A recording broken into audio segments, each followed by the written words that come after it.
Hey y'all, welcome to Girl Please 2.0, where we live life in pieces instead of pieces over here, girl. But you're gonna need some flowers for this one, because this one we're gonna dive deep into this. If y'all found me, you obviously got over here from TikTok, okay? And I am on Facebook a little bit, but not a lot. And I'm on Instagram, but I freaking hate Instagram. So if you're here, you got me from TikTok, okay? So anyway, I'm also recording this on my Anchor podcast, so you can listen to me on Spotify, places like that. I don't know where all the places are, girl. Just the links will be in somewhere down there in the bio, up above my head and my toe. I don't know where they put them, but anyway, y'all can find me, girl. But we really got something deep we got to talk about today, okay? This has been bothering me since last night, and I'm just ready to get it out and over with. I have contemplated all day long on how to talk about this. And I know I probably ain't even looking in the right place, because this new YouTube crap, the camera over here, and I'm having to look over here, but in the camera it looks like I'm looking straight at y'all, and I ain't. I'm looking over here to the side. I'm over to the right, okay? Get y'all some flowers, because y'all know this confusing, girl. I can't even do this thing. I'm looking, I don't even know who I'm looking at. Just smoke it up, girl. But anyway, we're going to touch base on something today. I'm going to ask how y'all would handle a situation. Okay, because sometimes in life we don't have people that we can just, I don't have girlfriends really. That I have one girlfriend that I could call, okay? She's been my childhood friend forever. And if it's something really deep, we don't talk every day, and we don't have to. Actually, we're not them kind of people, but when we need to talk, we talk. And I can call her and she can tell me, but she's one of those ones that'll tell me, now girl, I don't think you're supposed to do this. And I'll be like, why? I'm going to do it anyway. Okay. And even if it's a consequence, she's going to laugh at me or whatever. That's the kind of people you need. But it's like those ride or die people, you know, like the ones that you can have right next door, that if you need to go bust somebody's ass, you call them and say, girl, that's the ones that they jump in the car and they go with you. Or it's the ones that you say, girl, I gotta come cry or whatever. It's the ones like that that you need. And not everybody has that. Okay. I feel like I don't have that. Now, you know, I got my daughter and I got him. He's sitting right here listening to my podcast. Okay. Anyway, I have them, but just a friend that you could rely on no matter what. I do not have that. I am finding that in some of my TikTok friends right now. But I am trying to create a group of my close personal TikTok friends where we could just, if you need some advice on something, how should I handle this? You know, someone to bounce off of. I want to create a group like that, but I don't trust people enough. So we're trying to navigate through the waters. So me and my TikTok friend Christina, we're trying to work through the waters of how we all could do that. So suggestions would be welcome in this situation. Now, moving on to what this podcast is going to be about. There has been a situation on my platform on TikTok. It started with my main page, Girl Please 2.0. I have two pages. My Girl Please 2.0 has like 75,000 followers, or 74,000. I don't know what I'm to yet. And then my other page, I just started about 3 or 4 weeks ago, and it has about 6,000 followers or 7,000 followers. And I had to start the backup account because I get banned from the other account and I can't talk to anybody. So I have to have 2 different accounts so I can talk at any time, because the algorithm would just kick you off for stupid stuff. If I wear a shirt that says weed, I get kicked off. I've got a stalker right now that's reporting all my stuff. It gets kicked off. So y'all just make sure y'all follow my backup account too. But on my other account, my main account, the Girl Please 2.0, back in March, there was a big TikTok creator that had, I think it was like 133,000 followers. I thought it was more than that, but if I look back, I think it was like 103,000 followers at the time. She started what she calls a TikTok beef with me. Okay. It was more than a beef to me, because she publicly humiliated me to 133,000 people. Not only did she publicly humiliate me, she degraded me as a mother. She brought my oldest daughter into it and tried to like therapy our whole family. She posted multiple videos about me. She went viral about me and caused me a lot of grief. It caused another rift in our family, which was already there. She brought my daughter into it. My daughter bashed me on her page, and she allowed it to happen. It was terrible. And I was already going through some stuff. You know, my husband had just come back home, and we were going through some stuff. It was terrible. This girl didn't know me from Adam. And to humiliate somebody the way she humiliated me, it put a really bad taste in my mouth about that girl. I put some videos on, you know, defending myself. And I guess I lashed out. Maybe that's what she wanted at that time. I stopped talking about it, and I walked away from it. A few of the videos I took down, but the main ones that needed to stay up, I kept them up, defending myself. The point of this, I have ran myself ragged my whole life, trying to defend myself to the whole world that I was a fit mother. If my parents were not trying to take my kids away from me, my ex-husbands were trying to take my kids away from me, or vice versa. And for this girl to get on there and humiliate me and degrade me as a mother to 133,000 people, it was a big wound that she cut open that just a little apology is not going to help. So now what has happened with this, she made a new page supposedly in March. She shut the old page down, and it was a good thing, because that page was a nightmare. It was a train wreck. She cried all over that page about her parents and all this kind of stuff, and blah blah blah blah blah, and it was just on and on and on. And she tried to therapy people and tell people how they need to be living their life and all this kind of stuff. And if you were not living life the way her therapist was telling her that life needed to be lived, she would call you out on it and tell you that you were fucking wrong. So after the public humiliation, I dropped it off of my page and I walked away.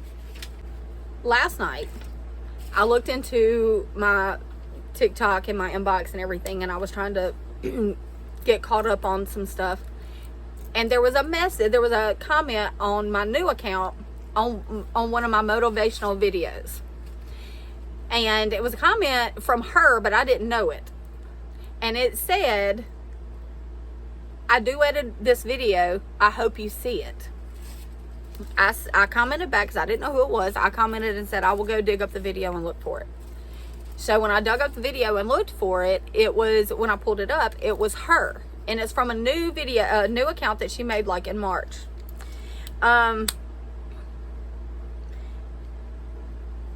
She was publicly apologizing for publicly humiliating me back in March. She put a bunch of words on there talking about, she made a video that went a little viral, and it caused me a little grief. She said it was a TikTok beef. It was way more than a beef to me. But this public apology, I felt like, was put out there insincerely. I don't know her, and I'm not wanting to know her at all. And I believe in forgiveness. I believe that you have to forgive people to move on. But just because you forgive people does not mean that you ever have to like them or ever let them into your life again. And this is one of those lessons that I'm trying to learn and teach other people. Not only do I feel like she was not sincere, I had looked back at her videos, because when she posted the video duetting me, I noticed that she also had a pretty red bandana on top of her head. I wear bandanas in my videos a lot. In none of her videos had I ever seen her wear a bandana. But in that one she did.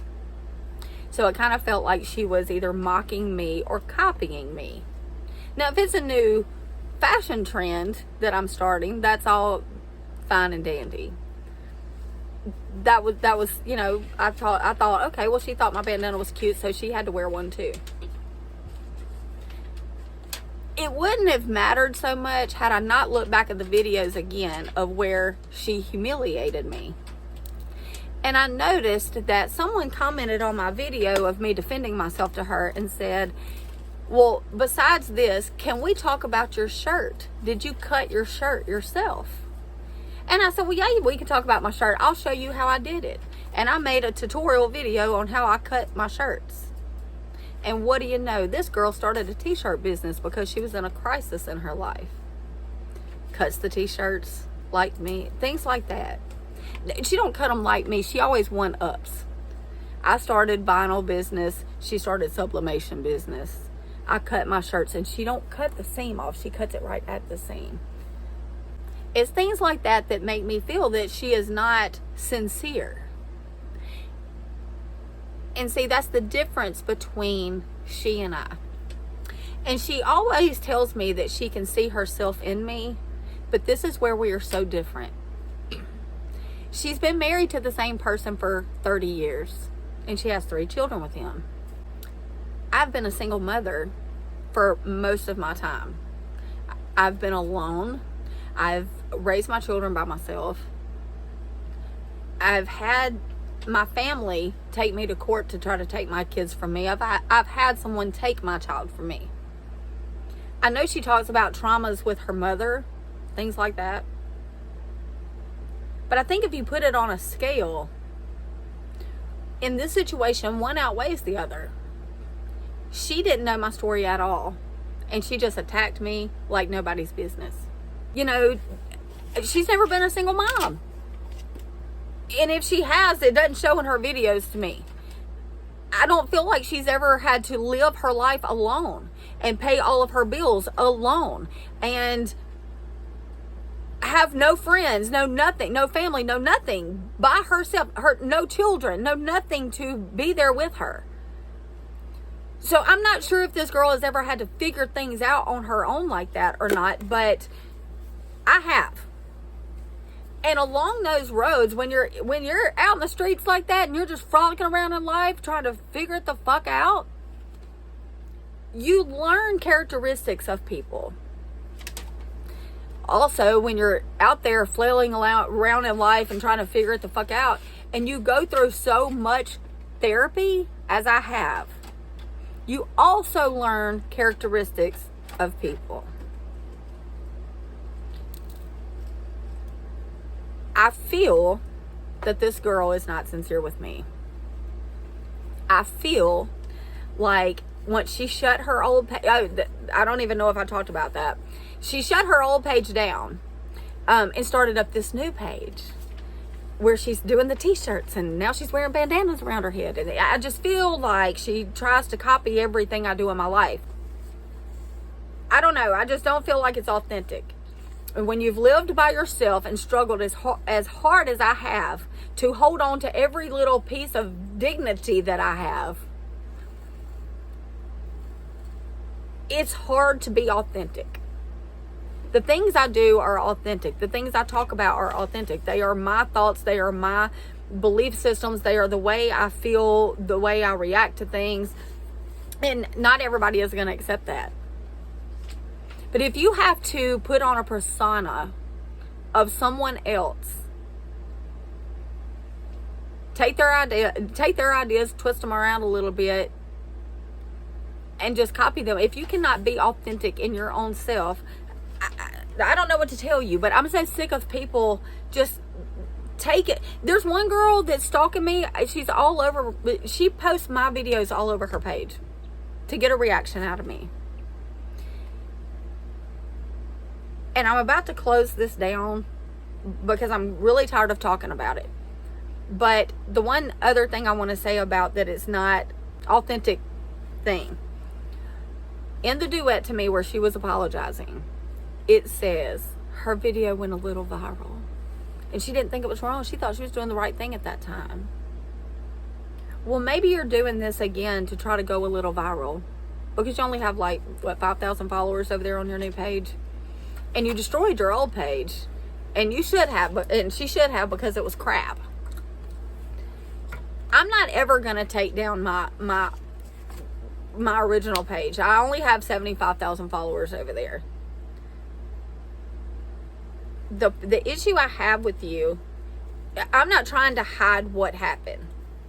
I feel like you were trying to hide the old person, or I feel like she's trying to hide the old person that she was. And that don't fly with me. I understand she's trying to start over, and I understand people can turn a new leaf and all of that. I do understand all of that. But this is my issue with it. Had she changed, she wouldn't be trying to publicly humiliate me again. I understand that she publicly apologized. But the best bet would have been to come into my inbox and talk to me about it before publicly duetting my video to say you were apologizing, for the public to sit to see how I was going to react to it. So that feels like it feels like she was trying to get a rise out of me again to get some more viral videos. So in saying that, I'm going to take the high road this time. And I'm going to say that I accept the apology, and I'm going to thank her for it. But I'm going to let her know that this does not mean that we will ever be friends. This was so, you burned the bridge so bad, there's not even any more lumber left to build another one. And so that's how we're going to leave it. And if I lose followers because of it, then so be. But it is what it is. I don't even care about that. If I lose followers because of this, then I need to lose them. I don't want them over here. But Jesus does say to forgive people, and that's what I'm going to do because he said to do it. But I don't have to forget it. And when you come at somebody that bad, when somebody comes at you that bad, I see it as this. I was humiliated in front of 133,000 people on her page, but she apologized in front of 5,000. That doesn't weigh out to me. So, yeah, I'm going to thank her for the apology, and I'm going to forgive her, and then we're just going to move along. Okay? And I don't ever want to think about this again. So, but I am curious, since maybe I think she needed some interaction for something. Let's get some interaction. I'm curious to find out, how would y'all respond to it? How would y'all react to it? Would y'all feel the same way as me, or am I a bitch for saying what I've said about it, or feeling the way I feel about it? I mean, be honest. I want people to be honest in this room, because, you know, honestly, back then, I wanted to, you know, if it was me back then, I would have just lashed out. You know, because back in my day, it was like hood rat, you know, knock a bitch out and then just, we'll talk about it later or something, end up in jail, whatever. And I'm trying not to be that person. You know, God's working on me, and he's telling me, you know, to accept this apology. But also, don't let people run over you.